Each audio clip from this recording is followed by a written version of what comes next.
আজকে একটা গল্প শোনাই, কথাগুলো মন দিয়ে শুনবেন।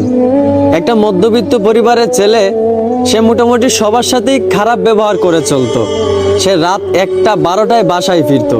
এই কারণে তার বাবা তাকে অনেক বকাঝকা করত। আর ছেলেটাও তার বাবার সাথে তর্কে জড়ায় যাইতো। ছেলেটা যখন বন্ধুদের সাথে বাইরে আড্ডা দিত, তখন তার একটা বন্ধুর সাথে সে অনেক খারাপ ব্যবহার করত। ওই বন্ধুটাকে সে পাত্তাই দিত না। এইভাবে সবার সাথেই সে খারাপ ব্যবহার করে চলতো। একদিন সে ডাক্তারের কাছে যাওয়ার পর তার ক্যান্সার রোগ ধরা পড়ে। ডাক্তার তখন তাকে বলে, আপনি আর বেশি দিন বাঁচবেন না, মাত্র কয়েকদিন বাঁচবেন। এই কথাগুলো শুনে ছেলেটা অনেক কষ্ট পাইল। প্রতিদিনের মতোই সে রাত 12টার সময় বাসায় ফিরল। এইটা দেখা তার বাবা প্রতিদিনের মতোই তাকে বকাঝকা করতে লাগলো। কিন্তু অবাক করা বিষয়, প্রতিদিনের মতোই ছেলে তার বাবার সাথে তর্কে না জড়াইয়া তার বাবার গালিগুলা মন ভরে শুনতে লাগলো।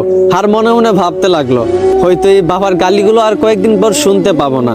ওইদিকে তার মা ডাকতেছে, নে বাবা ভাতটা খেয়ে নে। অন্যদিন হলে সে তার মায়ের হাতে ভাতটা এত সহজে খাইতো না। কিন্তু আজ অবাক করা বিষয়, তার মায়ের হাত থেকে প্লেটটা এনে প্রাণ ভরে ভাতটা খেয়ে নিল। আর মনে মনে ভাবলো, এই বুঝি মায়ের হাতে শেষ খাওয়া। এইগুলা দেখে তার মা বাবা অনেক অবাক হয়ে গেল। এভাবে তার মা বাবার সাথে অনেক ভালো ব্যবহার করলো। তারপরের দিন সে তার বন্ধুদের সাথে আড্ডা দিতে গেল।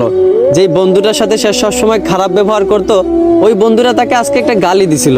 কিন্তু অবাক করা বিষয়, অন্যদিন সে একটা গালির বদলে ওই বন্ধুটাকে আরো 10টা গালি দিত। কিন্তু আজ অবাক করা বিষয়, ওই বন্ধুটা গালি দেওয়ার পর সে বন্ধুটাকে জড়িয়ে ধরে কাঁদতে লাগলো আর বলল, ভালো থাকিস রে দোস্ত। এইগুলা থেকে তার সকল বন্ধুরাও অবাক হয়ে গেল।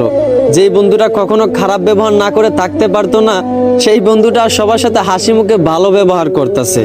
সবাই অনেকটা অবাক হয়ে গেল।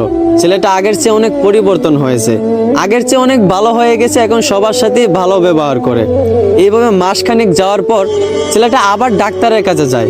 ডাক্তারের কাছে যাওয়ার পর ডাক্তারকে জিজ্ঞেস করে, আপনি বলছিলেন আমি হয়তো কয়েকদিন বাঁচবো, কিন্তু প্রায় 1 মাস কেটে গেল। আপনি কি কোনো গ্যারান্টি দিতে পারবেন যে আমি আর কতদিন বাঁচবো? এইটা শুনে ডাক্তার ছেলেটাকে বলতে লাগলো, দেখেন একটা কথা শুনেন, আমি ওই দিন যে আপনাকে বলছিলাম আপনি মাত্র কয়েকদিন বাঁচবেন, এই কথাটা আপনাকে আমি মিথ্যা বলছিলাম। আর মিথ্যা বলার কারণ আপনাকে পরিবর্তন করা। আপনি আগে সবার সাথেই খারাপ ব্যবহার করতেন। আপনার বাবা যদি আপনাকে বকাঝকা করতো, আপনার বাবার সাথেও আপনি তর্কে জড়াই যাইতেন। কিন্তু আপনি যখন জানতে পারলেন আপনি আর মাত্র কয়েকদিন বাঁচবেন, আপনার মরণের কোনো গ্যারান্টি নাই, তখন আপনি সবার সাথে ভালো ব্যবহার করতে লাগলেন। এই বন্ধুটাকে আপনি গালি ছাড়া দিতেন না, সেই বন্ধুটাকেও আজকে আপনি ভালোবাসা দিলেন।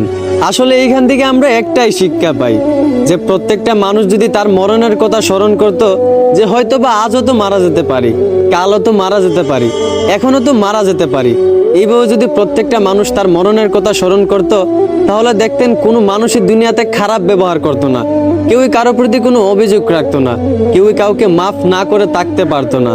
প্রত্যেকটা মানুষ যদি তার মরণের কথা স্মরণ করত, তাহলে কখনোই মানুষের প্রতি অবিচার করতো না। এই জন্যই সবাইকে বলি, সবার আগে নিজের মরণের কথা স্মরণ করেন, তাহলে দেখবেন জীবন পরিবর্তন হয়ে যাবে। আশা করি আমার কথাগুলো বুঝতে পারছেন। ধন্যবাদ।